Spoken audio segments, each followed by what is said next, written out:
I'm a dork that likes movies, and today we're going to talk about Sideways from 2004, starring Paul Giamatti and Thomas Hayden Church.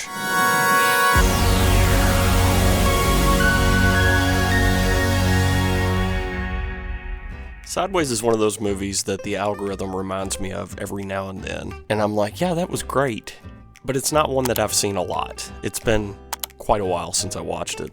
I remember seeing a YouTube short a while back that brought up the fact that it tanked the market for Merlot whenever it came out. Want to drink Merlot? We're drinking Merlot. No, if anybody orders Merlot, I'm leaving. I am not drinking any fucking Merlot! Okay, relax, Miles. And apparently, I don't guess Merlot ever recovered. But I remember seeing that, and then a while back I saw another video with Thomas Hayden Church reminiscing about the role, which I guess was one of his first critically acclaimed dramatic roles, maybe one of his only critically acclaimed dramatic roles. But it seems like it had been coming up a lot recently, so I decided I'd go back and watch it. And I know that it's a great piece of art, and the reason I know that is I appreciate it so much and have a love for it, and the world at large really doesn't know it exists. Since this movie is about middle age, and I'm a middle-aged guy, this is something that I deal with frequently. I work with younger people a lot, and they generally have no idea what the hell I'm talking about a lot of the time. The other day I was working on a video for the channel going to feature Shannon Doherty, someone who's about my age and has always been famous since I was a teenager. And one of my coworkers saw an image of Shannon up on the screen and said, "Who's that?" And I said, "That's Shannon Doherty. She was on 90210. And they had a blank look on their face, and I was like, "You don't know 90210? They were like, "No." I said, "Well, she was on Charmed too." And they were like, "Yeah, I don't know." Those were long-running shows that were extremely popular, but if you weren't there, you don't know. And Sideways is kind of that kind of movie. It's a great piece of art, but if you weren't there, you don't know. As I went back and watched it, what I found out was it's aged remarkably well. Paul Giamatti gave a great performance, and so did Thomas Hayden Church and Virginia Madsen. But I was struck how I appreciate it much differently as a middle-aged person than I did in my 20s when the movie came out. Back then, I knew it was smart writing, I knew it was funny, I knew there were some great performances, but I really had no concept of why it was so sad. I didn't understand the panic of Thomas Hayden Church's character Jack.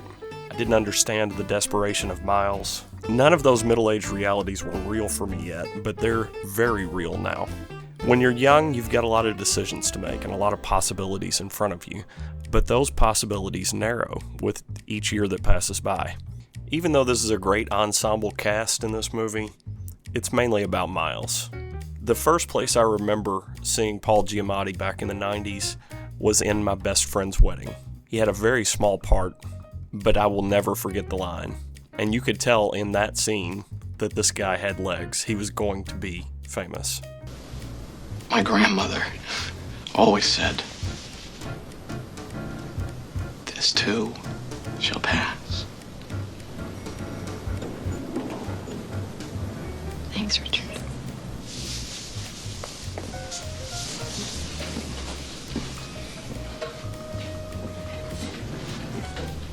The next place I remember seeing him was in the Howard Stern biopic.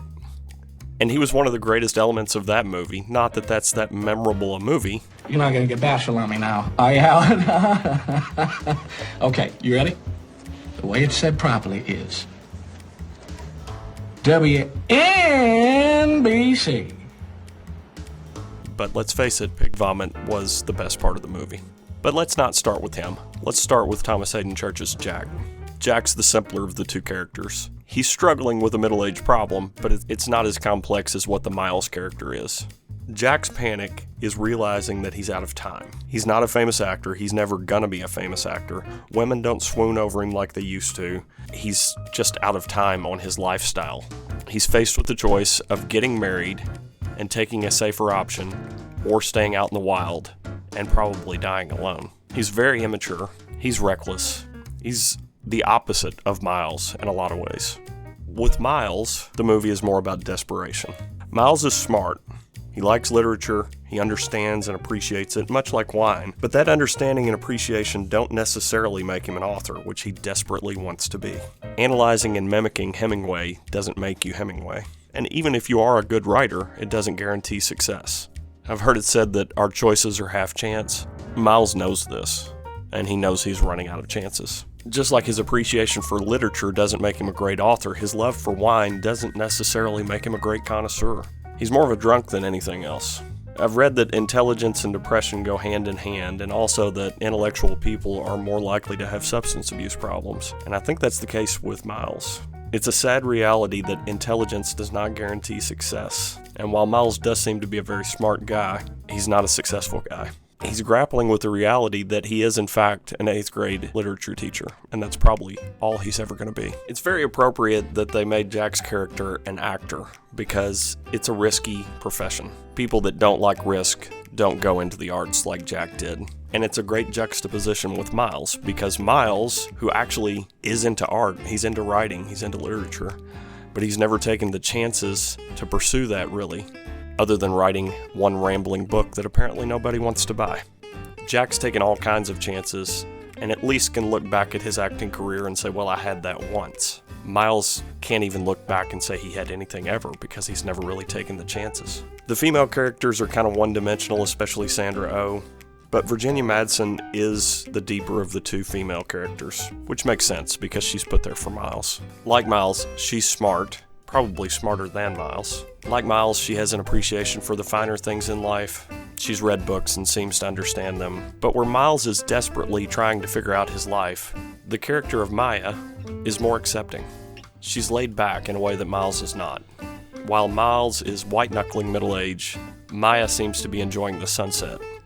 And you can see this in the scenes where they're together before we reach the climax of the film. A couple of other things that I noticed this time that I didn't notice when I watched it 20 years ago was just how on the nose the comparison or the metaphor of the 61 vintage wine that Miles has been keeping in a closet is for his life in general.